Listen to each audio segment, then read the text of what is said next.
যে তোমরা এটা নামিয়ে ফেলো। শুনেছি কেউ কেউ বলছে, যারা খুব পাওয়ারফুল তারা বলছে যে আমরা নামাবো না, আমরা নামাচ্ছি না সার্কুলার পাওয়ার আগে। যারা ভয় পেয়ে যাচ্ছে তারা নিজেরা মনে করছে যে আমরা যদি না নামাই তাহলে এই সরকারের বিরুদ্ধে এক ধরনের বিদ্রোহ হবে। যে উনি নাকি, এটা আমার কাছে একেবারে অফিসিয়াল খবর না, যে উনি নাকি সিঙ্গাপুরে বিদেশে চিকিৎসার জন্য যেতে চাচ্ছিলেন।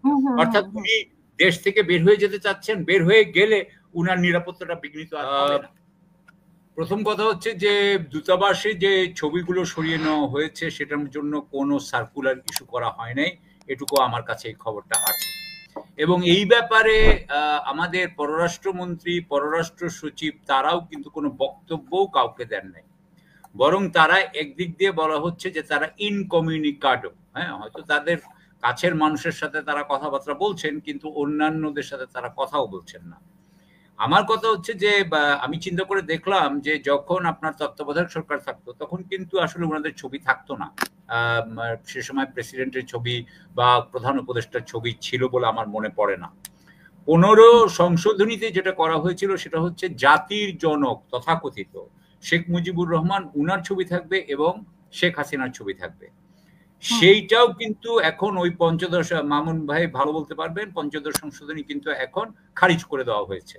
সুতরাং আগের যে নিয়ম ছিল সেই নিয়মই চলবে।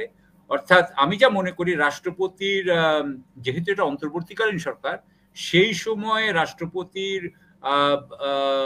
ছবি রাখার বিধি সেই সম্পর্কে আমার এখন এই মুহূর্তে মনে হচ্ছে যে হয়তো থাকতেও পারে, কিন্তু প্রধান উপদেষ্টাটা থাকে না।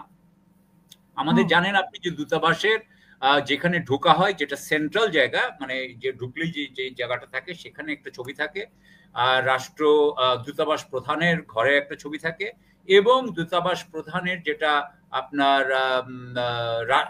সরকারি অফিস সেখানে একটা ছবি থাকে ঢুকলেই।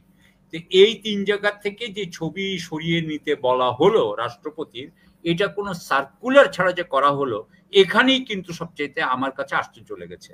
মানে সরকার কিন্তু এইভাবে কাজ করে না। ওনাদেরকে, দূতাবাস প্রধানদেরকে ফোন দেওয়া হচ্ছে, ফোন দিয়ে বলা হচ্ছে যে তোমরা এটা নামিয়ে ফেলো।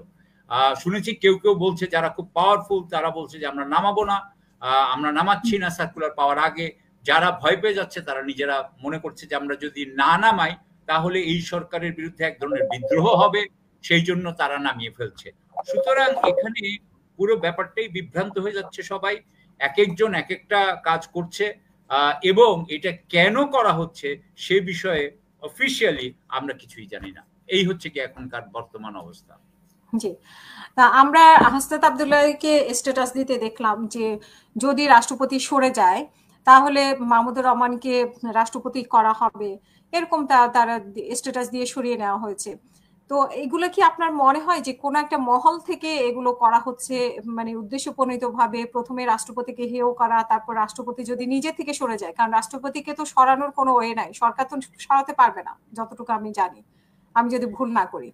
তো সেটা আপনার মনে হয় যে একটা মহল থেকে এগুলো করা হচ্ছে উদ্দেশ্যপ্রণীত ভাবে রাষ্ট্রপতি যাতে সরে যায়? আপনি ভালো করেই জানেন, কিছুদিন আগে আমি শুনতে পাচ্ছিলাম যে প্যারিস থেকে বলা হচ্ছিল যে মাহমুদুর রহমান সাহেবকে সরকারে আনা হোক। এখন আমি শুনতে পাচ্ছি, এখন আবার আপনি বললেন যে হাসনাত আব্দুল্লাহ সে বলেছে কিছুক্ষণের জন্য যে মাহমুদুর রহমান সাহেবকে আনা হোক, আবার সে সরিয়ে ফেলেছে। আমি যতদূর জানি যে মাহমুদ ভাই এরকম হইতে চান বলে মনে হয় না। উনি বলেছিলেন কিছুদিন আগে যে আমার দেশ পত্রিকা উনি যে মানে শুরু করলেন এইবারের মতো, এইবার আবার নতুন করে বললেন যে এটাই আমার লাস্ট ইনিংস, অর্থাৎ উনি আর এটার বাইরে কোথাও যেতে চান না। কিন্তু তারপরেও উনার সম্পর্কে মানুষের তো তার ইচ্ছা প্রকাশ করার স্বাধীনতা আছেই, কিন্তু এইভাবে দিয়ে হাসনাত আব্দুল্লাহ সাহেব একজন দায়িত্বশীল ব্যক্তি, তিনি অত্যন্ত পাওয়ারফুল ব্যক্তি, তিনি যখন বলেন তখন তো আমাদেরকে এটা ধরে নিতে হয় যে এটার মধ্যে কিছু একটা আছে। তা আমার মনে হয় যে মাহমুদ ভাইয়ের সাথে কথা বলেছি কিনা আমি জানি না, হয়তো কথা না বলার কারণেই মাহমুদ ভাই তাকে বলেছেন যে তুমি সরিয়ে নাও, এবং সে সরিয়ে নিয়েছে। আমরা এখানে যেটা বুঝতে পারছি যে রাষ্ট্রপতির উপর অবশ্যই এক ধরনের চাপ সৃষ্টি করা হচ্ছে। আমার মনে হয় না যে উনি নিজের থেকে চলে যাবেন, কারণ উনি যদি নিজের থেকে চলে যান তার মানে হচ্ছে যে সাথে সাথে উনার নিরাপত্তার উপরেও কিন্তু সমস্যা হতে পারে। উনার নিরাপত্তাও বিঘ্নিত হতে পারে। জানেন, আপনি জানেন যে উনি হাসিনার অ্যাপয়েন্টেড, উনার নামে অন্যান্য অভিযোগও থাকতে পারে। উনি যতক্ষণ পর্যন্ত রাষ্ট্রপতি অবস্থায় আছেন উনি সকল আইনের ঊর্ধ্বে আছেন।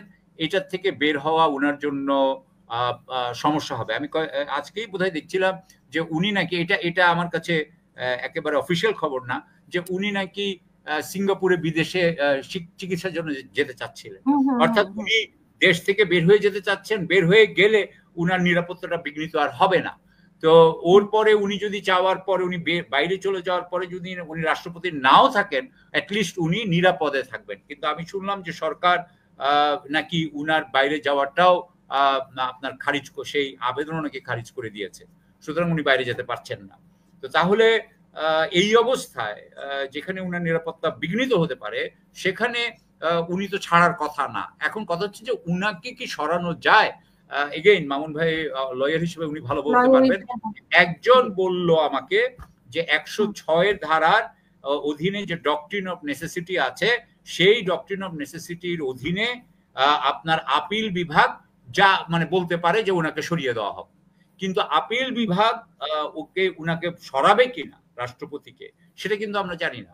আপিল বিভাগ তাতে রাজি হবে কিনা সেটাও আমরা জানি না। সুতরাং এই অবস্থায় উনি না সরলে উনাকে সরানোটা এত সোজা হবে বলে আমার মনে হয় না।